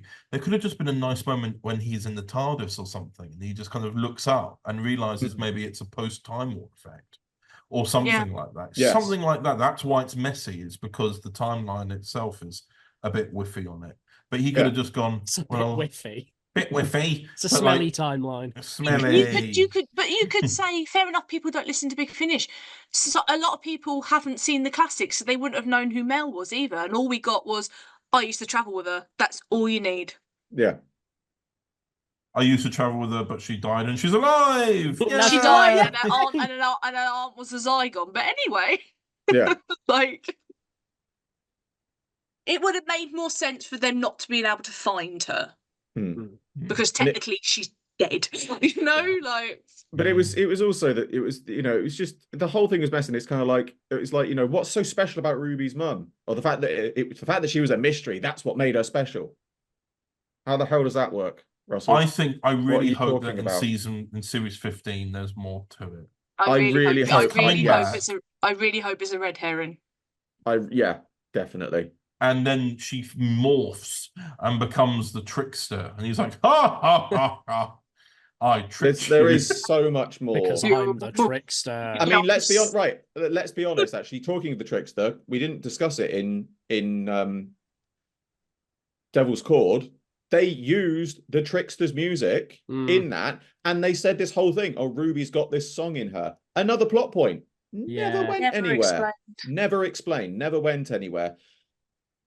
Because it is a thing of they have been known to reuse music pieces, but I get that it was hidden in her. So what's that about? But okay. I mean, I'm going to end this on a slightly controversial point, but I'm just going to be honest. I genuinely think this is the worst series finale we've had. Not because it was bad. It had great elements to it. I like the fact that they brought Sutek back, some of the set designs they had, some of the actual plot lines. I love the fact that they got Gabriel Wolfe back to do the voice. But it was just, they set up so much this series about who's Ruby, who is she, who's her mum, all of this stuff. And then it was kind of basically the resolve was, there's not really a resolve. That was literally it. My favourite series finale is Series 8. Which one was Series 8? Capaldi, Missy, dead people become Dark Water, Death in Heaven. Yeah, it wasn't the best one, but it made me stop watching the show for a bit. At least it had some sort of the moment that Clara's eyes were in the title sequence, I went, This will be the last episode. But the thing is, at least that had some sort of resolve to it, with the whole Danny coming back, and it was, there's actually a reason for him being there and emotion, and he destroys the Cybermen. It's like, oh, it's all good. I just hate Clara. It was just the way that this one just trailed off and it hasn't gone anywhere. And I really hope that they're going to do more to it. This is the difficulty, because if it is playing the long game, that's always the risk, is that you sacrificed your overall story arc. Oh, definitely. For the sake of setting something else up later, which is not ideal. Let's be honest, Russell does have a habit of doing, so I'm inclined to say that's where he's going to go. It's like with movies nowadays. They don't feel like full movies. They feel like chapters to something else, and you're like, right, okay, we didn't actually feel like we watched a story. And I wonder if this will become that. And hopefully Russell takes on board the feedback. Fingers crossed. Right. Well, since that one went so well, cannot wait to talk about this one. I might just sit back and let you guys have at it. I won't lie. Oh. Yeah, it's time for Empire of Death, guys. Woo! Yay! Yay! I'm gonna get it out of the way first. I didn't hate it. I thought it was fine. I thought it was a fun bit of Doctor Who. Go. As a two-parter of Doctor Who, loved it. As I said in the previous one, as a finale, just worst one we've had yet, honestly, because there was so much in it that was left unresolved. If you had done this in the middle of the series and made it just a standard two-parter with the intention of there being saying, we are going to come back to this, there's going to be more later, and then you just ended the series on a good note or something like that, it would have been a good way to do it, but I just don't think it works as a finale. There's too many unresolved questions. How do you kill a creature that's been living inside the vortex for hundreds of years? That's the god of death. That's the god of death. It wasn't living in the vortex. It was living inside the fabric of the TARDIS. So it was inside the shield. So, it merged with the TARDIS. Don't like it. Look, this is the thing. I have rewatched it. Yeah. I rewatched the ones I didn't like in some preparation for this, and I have formulated a more what I'd call demure and mindful review of it. Stop it! And no! I will say that there are elements of it upon a rewatch that I like. The thing is,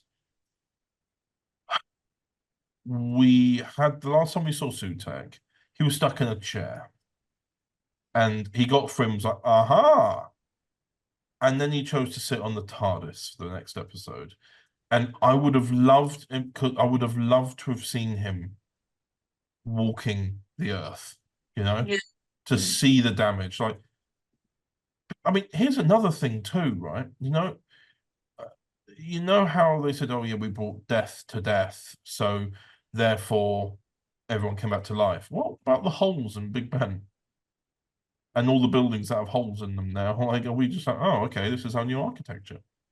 Intriguing. No, but there is something that has to be resolved. And also, and you can tell I've thought too much about this, has the dating system changed? Have we lost 3 days, or did they all just skip those days? Oh yeah, we were dead then. And then just, because we don't know how long it was. It comes across to me like weeks of it. The other thing that he's wearing cloaks. They're all wearing different clothes. They look like they've been doing this for a while. It doesn't look like they've gone, well, also, how did they change their clothes? There's one room. Like, there's no, like, so you're like, don't look. Yeah. But that's what I mean. It's just, there are a couple of questions still about that story I have. I kind of wish we'd seen the clips from Tales of the TARDIS adapted, so that, maybe we could have had it be that they were talking about it, looking at the screen, and 15 talked about it. So it's just adapted, and then the TARDIS had landed, and he'd go, right, I'll be right back. He then puts the hood up, and then we go to the scene where he's leaving the TARDIS with the hood up. So he explains the situation to them, gives us time, because Sutek has just attacked everything. We've seen the screen again there, and then they've just gone and done it all. I think there needed to be a little bit more of the Doctor actually talking to people, talking to Ruby about it, And even Mel going, was this before or after me? He goes, way before you, Mel. Just to quickly establish those things and those parameters. Because people, especially new viewers, aren't going to know whether or not Tom Baker came before Colin Baker, especially when they've also got the same They've got surname. the same name. Yeah, exactly. And I feel like that extra scene, Tales of the TARDIS, seeing as they were there on set filming it, could have been used. And Tales of the TARDIS came up beforehand anyway, because the extra exclusive haven't been made available to anyone else. Tales of the TARDIS only been seen by UK viewers. Yeah. Because there are torrents out there where people are having to share them. I imagine they're going to put Tales of the TARDIS in as part of like the 60th specials releases or Series 1. I will say, actually, they've had the DVD release of season 1. I've got it upstairs. I've looked. They have not included Tales from the TARDIS on there. You think that would be the prime place to include, even if you just included the one with Sutek, you think that would be the prime place to have included that, and they haven't. Interesting. But the other thing I would have got is obviously, so Pyramids of Mars, the Fourth Doctor defeats Sutek, he gets cast into the vortex, and then he clings on to the TARDIS, and he's been there the whole time. And we see him in The Legend of Ruby Sunday. So we're just going to ignore the novels, short fiction, background, Return of the Red God, Going Once, Going Twice, The Enigma of the Sisterhood, Guide to the Dark Times, audio, The True History of the Faction Paradox, Coming to Dust, The Ship of a Billion Years, Body Politic, Words of Nine Divinities, Ozymandias, The Judgment of Sutek, The New Adventures of Bernice Summerfield, The Pyramid of Sutek, Vaults of Osiris, Eye of Horus, The Tear of Isis, The Fourth Doctor Adventures, Kill the Doctor, The Age of Sutek, Comics, The Titan Comics, Year 2, 10th Doctor, Old Girl, Free Comic Book A 2016 Hacked, Cutaway Comics, Gods and Monsters, Sutek the Heretic, Webcast, Bernice Summerfield, Transmission from Mars, Gods and Monsters, Sutek the Heretic. All of that takes place between those two stories, but no, we're just going to ignore all of that. I checked out of this one? I have a theory about it that I've made that I can live with. I can believe that an element of Sutek survived and cast, it was separated out into the vortex. It's not even that. If he was able to make copies of Susan Twist, then how do we know that his soul? He didn't make copies, yeah. Yeah, but here's the thing. If he was able to make, the fact is, he didn't get awoken. Oh, Abatha's shut out for this as well. This is just us. So here's the thing: if as Russell has said in, I believe it's the SFX magazine interview, he said that it was at the end of the Star Beast when Donna poured that coffee and made the TARDIS explode. Not when the universe exploded in Series 5, not when the TARDIS exploded during that as well, not when the TARDIS crashed in Journey to the Centre of the TARDIS, or when the TARDIS literally was getting pulled apart by the flux and getting swallowed by the flux. So, not any of those universe events, when a bit of coffee got spilled. He was able to do that unconsciously. So my little headcanon is that parts of his soul broke away. This is what you might call prime Sutek, as he evolved over those thousands of years to become this creature. And I can absolutely get behind that. So I have to question Russell, who has done many writings for spin-offs. He's done novels, he's done Big Finish audios, he's done a lot. Why did he not think to put that in? A simple reference. You could have just had Sutek say one line where he just says about, I scattered myself across time and space during your travels. That's all you needed, and you could have explained all of the expanded media. The show never does that. The show only cares about the TV show only cares about the TV show, and the expanded media. It frustrates the hell out of me. Oh, it frustrates everyone. It's one of those things that genuinely, it is a prime example, and I'm going to say this, it sounds funny, but I mean this genuinely, it's one of the few times where I've looked at what Russell's done, and it's like, you look at it and think, like, you had the prime opportunity to do that. You didn't. It's like, I'm not angry, Russell. I'm genuinely disappointed because I expected better of you. I thought of all people to do it, you would have been the one to do that, and you didn't. I'm never going to work for Doctor Who. So, in other words, what Jimi is saying is that Russell is an evil man. Oh yeah. There you go. His fate is sealed. He's just he's living with it now. One thing though, to talk about positives. The positives I liked about it was it was more contained because Legend of Ruby Sunday had been so heavy on having so many people in it. I do think the cliffhanger could have been shifted to having Sutek appear and then just start. Like, I remember watching, when I watched Legend of Ruby Sunday, it was the first time I actually felt adrenaline from watching the show for a long time. Yeah. You could, we were running on that and riding that high that you could have then had the first 2 or 3 minutes from Empire of Death be moved to that, and the cliffhanger be, Sutek's just murdered everyone. Kate Stewart turning to dust, cut to credits. Glad they didn't, because I would not have survived a week. But you know that no. Here's the thing: have her turn to dust, then have Shooty on the bike going Kate and gasping, and then cut to credits because you need every cliffhanger needs a shocked zoom on the face. It needs to end on the Doctor's face. Yeah. Exactly. But you could have had that, and then you could have just started it off with the previously, which, by the way, the previously was very quick. It was very quick. 15 seconds. And I've noticed that as well. Like, I know that it was a bit of a... I like the Chibnall era, but their next time trailers are 10 to 15 seconds long. I like the 30 seconds. I like to see a good chunk of it. And they've carried that on into this era, and I'm not a fan of this. Previously, it really showed how little of the previous episode mattered here. Yeah, like that's why I kind of argue that them being two separate stories whilst connected, because it literally was just, is that my mum? And oh god, everyone's dying. I mean, that's literally it. That was literally, it was 15 seconds, and half of it was just Susan Twiskett saying the final speech. There was really not a lot you needed to know about the previous episode, really, other than the cliffhanger. But I feel like a good explanation, like we were saying just now, about having Sutek potentially having to kind of fracture his soul in order to create maybe footholds in time, you know? Put that as the reason why he can't get off the TARDIS. You've introduced him at prime strength and he doesn't walk, when literally his previous story, televised story, was about him not being able to move and wanting to. And then the next one televised we see is him going, I don't think I will move this time. So to cuddle the TARDIS. Yeah. What I will say is the visual effects on the TARDIS this series have been very good in terms of showing the depth behind the windows.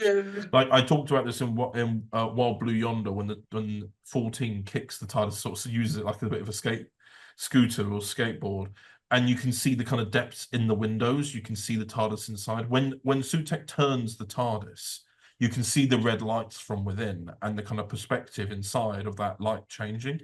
I like those details and the fact they're making it really feel more like larger inside. I like seeing the dimensions warp. Like I remember that in Runaway Bride when they did that when the TARDIS was on the motorway.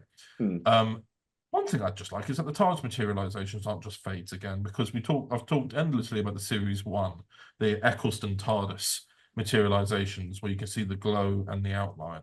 And I really, really enjoy them. I do also think the ending... The thing is that they had so much to wrap up with Ruby's mother that I feel like Sutek had too much of a quick ending. Because when you look at the episode overall, he was in the episode for half an hour, 36 minutes of a 50-minute episode. And I feel like, considering that he'd only had maybe a minute in the previous one, I would have loved to have seen more. I don't know. I feel like it seemed too final for him to kill everything immediately. He doesn't just like death. He appreciates and loves the feeling of it. So as a result, by the beginning of the episode, he'd done everything. So he didn't have anything to do. Like, imagine like a version of it, like, you know, when in the Journey's End, when the Daleks were using people to power and test the reality bomb. The reality bomb.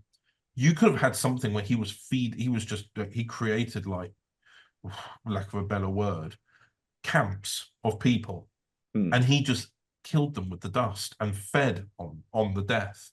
He could have done something like that. That would have given like a source for him. Instead, he just did it and went, "Oh, what now?" Now, Like, seeing as I've already imagine him as he's a god. He's got nothing to be a god over because it's all gone. It's all gone.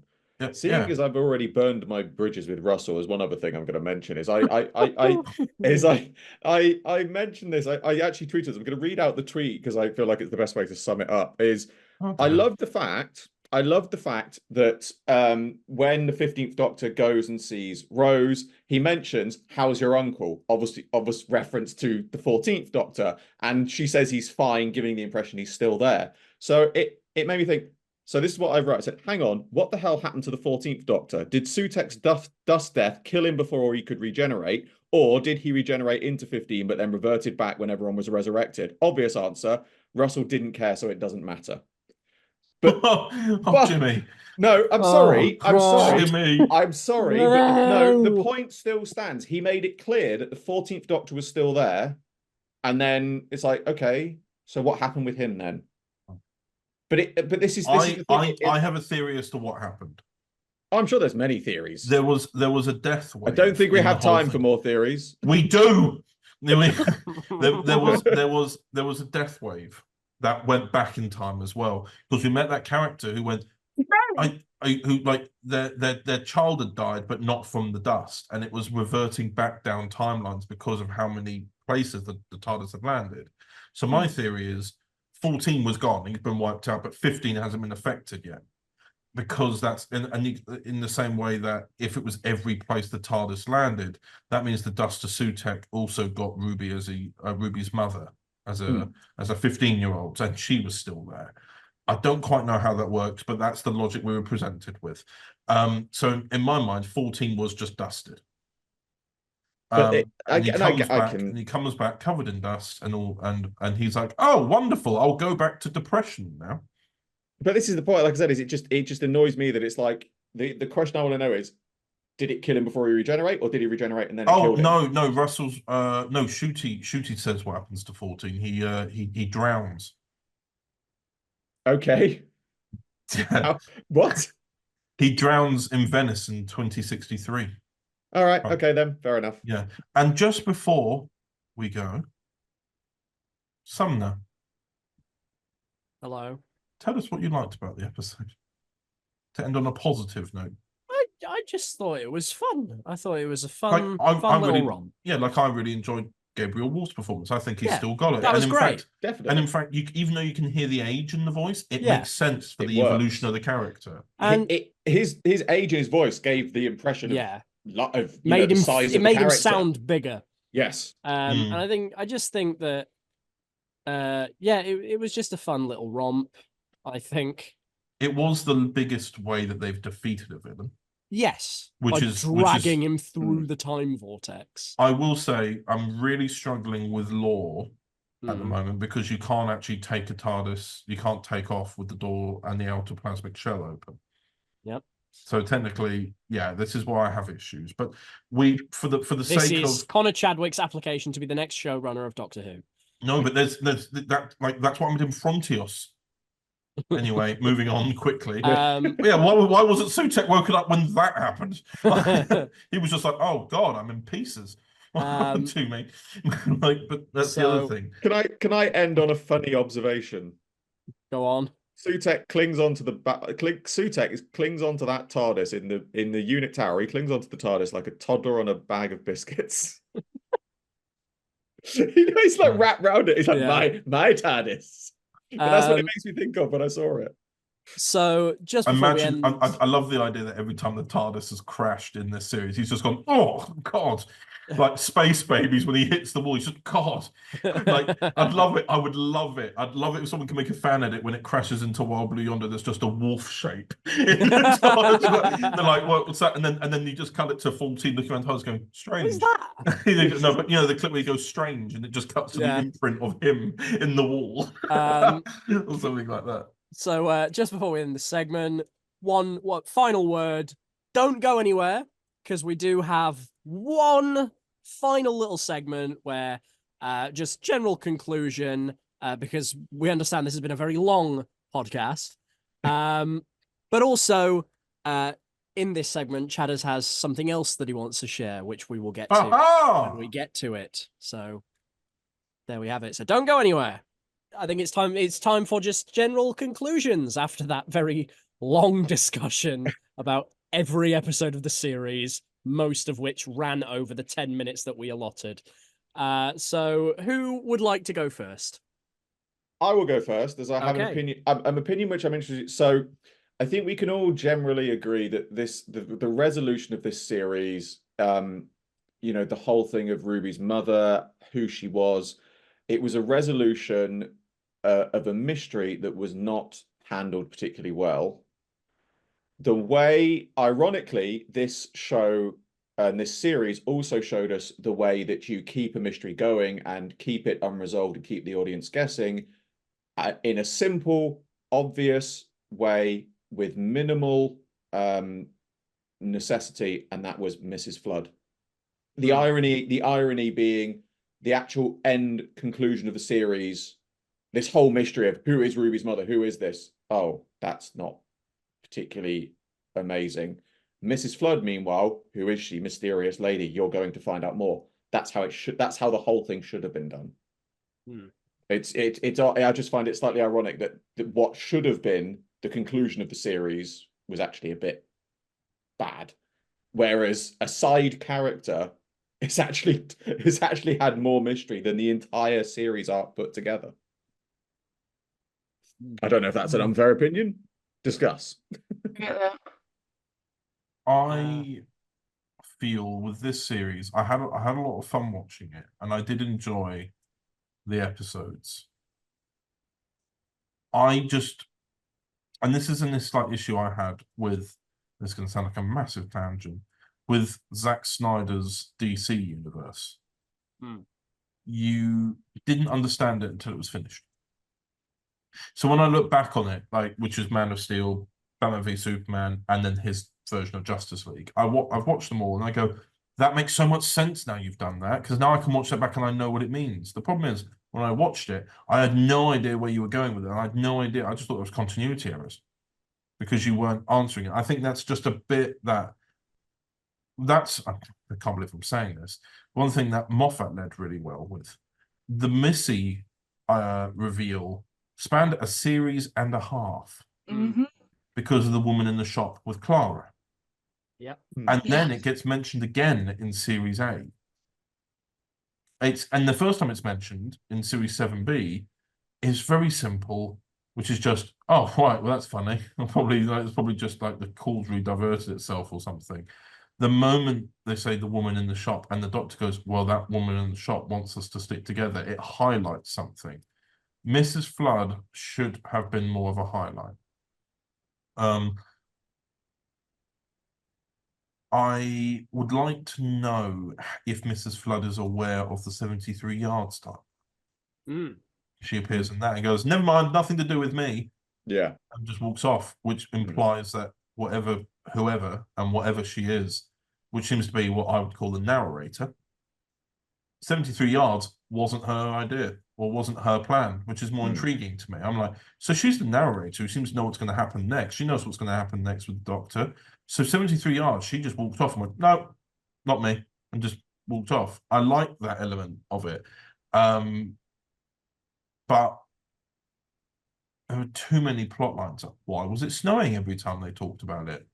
Where, if they'd had an episode where memory could be recreated, if the time vault had been introduced in the first episode, it could have been explained why the snow was following them, because it's the effects of the time vault attaching themselves to them. That's the thing, which leads into what I was going to talk about, just very quickly. I would reshuffle some episodes in this series. I would have swapped the placement of Devils, Chord, and Rogue. Because in Boom, they say it's Ruby's first planet. And even though Russell has said that the reason we suddenly jumped to June 2024 in Devil's Chord is because it's a reference to Pyramids of Mars. Sorry, Russell, you're an idiot. You really, like, no, but that's so stupid. That's not a reference. You've made a mistake. And if it is a reference, it's a reference that only you got. Therefore, it's a stupid reference. It doesn't make sense. Nobody got it until he said it, and they went, "Oh, well, yeah, okay, I could kind of see that," because of Sarah Jane in Pyramids of Mars being from 1980, which is she never was. They never said she was from 1980, and it was the same situation. They went back to see what the present day would look like if they didn't stop Sutek, and they did that in Devil's Chord. That there was it was a nice Pyramids of Mars reference when you think back. That's why it should have been the episode before that. Also, the earrings thing that we briefly touched upon in Rogue, how she's able to dance, how they're both able to dance despite not having had any training, would also explain how in Devil's Chord they're both able to do it all of a sudden. Whilst obviously, I know, Jimmy, you've got your issues with the fact that they just up and danced anyway. The earrings you could have at least lent on, going, "Oh, right, okay, it's just having a little dance." It would have made more sense. Yeah.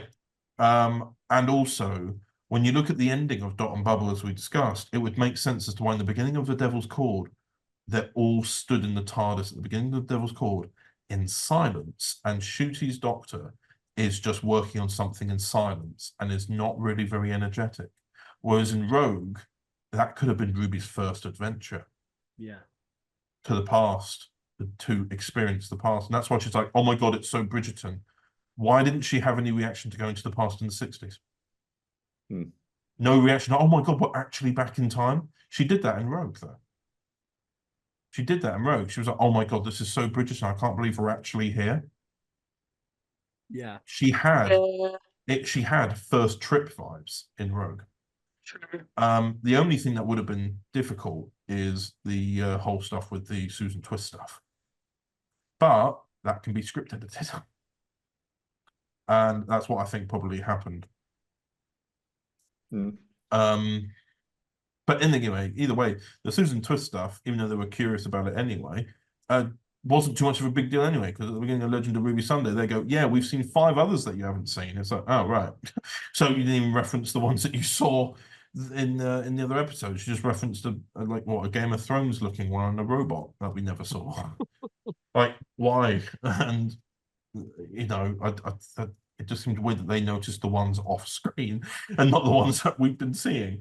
But nonetheless, I would have swapped Rogue and Devil's Chord in terms of the happiness factor of them. It makes sense, I think, for Rogue to be first rather than Devil's Chord, especially when Maestro says the one who waits is almost here at the end of episode 2, at the end of that episode. And then the next episode is literally the one where they are here. It gives everyone, especially the audience, a week to wait, really. Yeah. And I feel like that, for that reason, Maestro being also a child of the toy maker gives a nice, decent space. Anyway. Yeah. But yeah, I think we actually went on a call at one point, and I played the end of Space Babies, and then I played the beginning of Rogue. You did, yeah. And then I played the ending of Rogue, and then we played Boom, and the way he acts in Boom matches with Rogue. And then we played the end of Dot and Bubble, and then the beginning of Devil's Chord, and it matched the tone bloody perfectly. Yeah. They should have been swapped. And then I feel like we would have had because there were some bits where we were just watching episodes going, were they in this order? Because Devil's Chord being episode 6 out of 8, and then saying June 2024 means they've been traveling together for a while. It also doesn't create confusion when they say June 2024 in Devil's Chord, and then in 73 Yards, it's winter again. So at first, until Russell came out when it's just a silly reference, at first I thought, oh, 73 Yards takes place at Christmas 2024 into 2025. And actually, no, it takes place straight after Church on Ruby Road. And Space Babies. It's like 3 days after Space Babies, apparently. Which I wasn't aware of, but I don't know. Now, one over there, just go back to Mrs. Flood for a second. I've just looked it up. So it was after the series ended. Obviously, at the end, we see her in the white dress with the hood, and she's got a suitcase. And her suitcase appeared on, I think, the Doctor Who podcast, and it's got some interesting stickers on it. And I've just looked them up. Now, the thing is, these are probably just passing references, but at the same time, I wouldn't put it past Russell for this to be some sort of linky thing. So she's got a sticker from New York, Blackpool, Tokyo, Gallifrey, Paradise Towers, Clom, Cardiff, the Orient Express, London, Parry's Mountain, which is an actual place which they scouted for filming Boom in, but never ended up using, Space Vegas, the 2 Beryllium Towers, and then a place called Torigi, which I had to look up, but that is the sentient star that is in 42. Oh, yeah. And they are all stickers that appear on her suitcase. So whether or not... Paradise Towers stands out to me. Quite a few of them. It's an interesting... And I would suspect that they are just simply passing references in that Russell kind of way. But at the same time, maybe there are clues there. Just thought I'd throw that in just for provoke people's thoughts. Indeed. Oh, I'm assuming she's just because I'm assuming that Mrs. Feather's a narrator of sorts. I mean, my thought is that she is the White Guardian, and you're gonna have the Black Guardian come back later. I think that's where he's gonna go, but could be wrong. Right, fair enough. So, and yeah. Oh yeah, also because we've gone off on a tangent. Yeah, Sumner and Abatha. Yes. Final thoughts and conclusions on the series. Abby, do you want to go first? Sure. Some strong episodes. It was nice to have Russell back. And it was nice to have a fresh view with all the TARDIS stuff and the Doctor stuff and all that jargon. Overall, it was a fun series. I'm hoping we get more Shooty in the next lot of the next series, because obviously scheduling and all that stuff. I don't feel like we got to know the Doctor well enough in this particular series. There wasn't as many episodes as I would have liked. No, exactly. But overall, there have been weaker seasons. I'm not going to mention which seasons, but there have been weaker ones. But no, I enjoyed it. So, yes. Personally, yeah, I agree that there have definitely been seasons that I have liked less. In terms of this one, I thought it was very strong.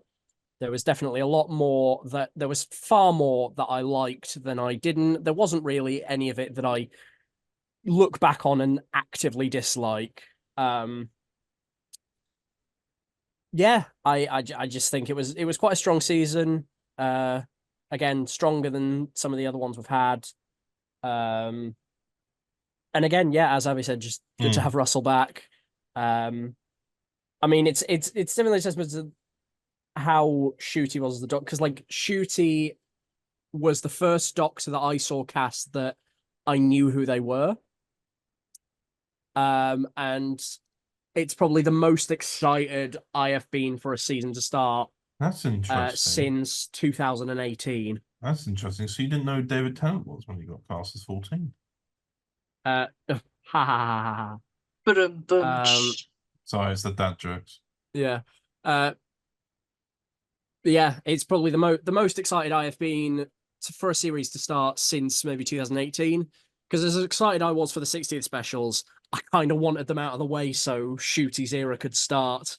It was annoying. It was annoying that this era was, I don't want to say the word plagued, but was certainly disrupted to an extent with scheduling conflicts. Yeah. Yeah. Because it caused, I don't know, for me, I would have loved to have seen Shooty appear straight after Jodie. I don't like the fact that we've jumped ahead 2 Doctors and there's a whole Doctor era that has happened mainly off screen. It would have been amazing if I mean, don't get me wrong, I like the story of the Doctor getting like just burnt out after so long of doing the same thing. I think that's a really interesting story, especially when you look at how the 50th was handled about the Doctor deciding not to run away anymore and find home. And then you have this story being about stopping, reflecting, self-healing, and everything like that. And it's more about the Doctor. It's another story that's a reflection of the character of the Doctor. I just don't like this idea that we've just got like, I don't want to call him an interim Doctor, but 14 we only have 3 episodes with. And all of them take place within roughly the first 15 hours of regeneration. A day. Yeah, so I'm like, I don't know. But and obviously Shooty having scheduling conflicts between sex education and Barbie. Yeah. It just made things a bit difficult. But that's why I'm looking forward to this next season, because fingers crossed he'll be in every single one. Yeah. And I can also appreciate, like I know he said in a couple of interviews recently that he's been very tired. Which, of course, when you look back on it, he's been filming Sex Education, then Barbie, then season 1/14, and then the following season. Because they had to do them back to back. Yeah, exactly. So he has made like 3 series in a row and a movie. Like he's going to be a bit worn out. Yeah, I am hopeful for a 3rd series of this version of the show being greenlit, but for a lot of people have just said it'll, and as I saw recently, Russell has said it'll be when series 2 is out, because then that's that block that they bought lined up, and then that's when you renew. I know that sometimes they renew after, or beforehand, but we'll just have to see. Yeah, and I don't think this is the end of the show either, like a lot of people are thinking. Russell has said numerous times that if Disney choose not to renew, they're going to make it anyway. Well, the 60th was made without Disney. Exactly. If any, worst case scenario, it's going to go back to the level of quality of the pre-Disney era in terms of how it looks. And even then, it's not like they're going to be going back to wobbly sets and cardboard monsters, because they're going to have BBC money. They've got Bad Wolf money, and Bad Wolf are backed by Sony, so they're going to have Sony money as well. They're going to be fine if Disney chooses not to renew. That's where stuff like Boom comes into it. They used Disney money for that. Yeah. To have those screens, because they are expensive. But those kind of elements, those experimental elements, I like the fact that I feel like that's how they got a lot of Disney shows made during COVID. Yeah. Because they could just do them in isolated studios. And again, it's how they did the Batman, which looks incredible. Exactly. But yeah, with that, sorry, one more thing I will just say. Oh God. One more thing. He's cutting me off. The one thing I have to say, and I don't think we've actually really touched on this in this podcast, this episode, but I think it's worth saying, is one of the things that I genuinely have absolutely no criticisms of this series has been Shooty and Millie. Yeah. Obviously, this was his first series, and he's just absolutely smashed it out of the park. I mean, literally from not just The Giggle, but Church on Ruby Road, but just this whole series, he's just put the role of the Doctor on like an old suit. It's literally like I got him coming into the role. It was kind of like David coming back as the 14th Doctor. It didn't feel like this was new to him. It just felt like he came in and he got it, and he knew exactly what he was doing. Millie was absolutely fantastic. I'm glad she's coming back, but at the same time, I wish we'd gotten a bit more of her, for more series. But both of them, I just, like I said, for all my criticisms of the series and some of the writing and things like that, I have absolutely no criticisms of those two at all. They were superb. And I genuinely think they might become probably my new favorite Doctor and companion pairing. It helps that they're such good friends as well. Definitely. Absolutely. I feel like they have Sylve and Sophie energy about them. 7 and Ace energy about them. Yeah. Like their off-screen relationship, they're very similar, Yeah, definitely. The end. So with that, is that how we say goodbye? The end. It is now, unfortunately, time to end. I hope you've enjoyed this really long episode of the podcast. We I was going to say we certainly have, but debatable. Been sat here for 2.5 hours. So I have been your host, Connor J. Sumner. These have been my co-hosts, Abby Louise, Connor Chadwick, Goodbye. and Jimmy Wolfe. Fare thee well. And this has been the Dripping Hartnell Podcast, and we will see you next time. Bye. Maybe. Bye-bye. Bye-bye. See you soon, Bye-bye. hopefully. Maybe. Goodbye. Bye. For now. Go away.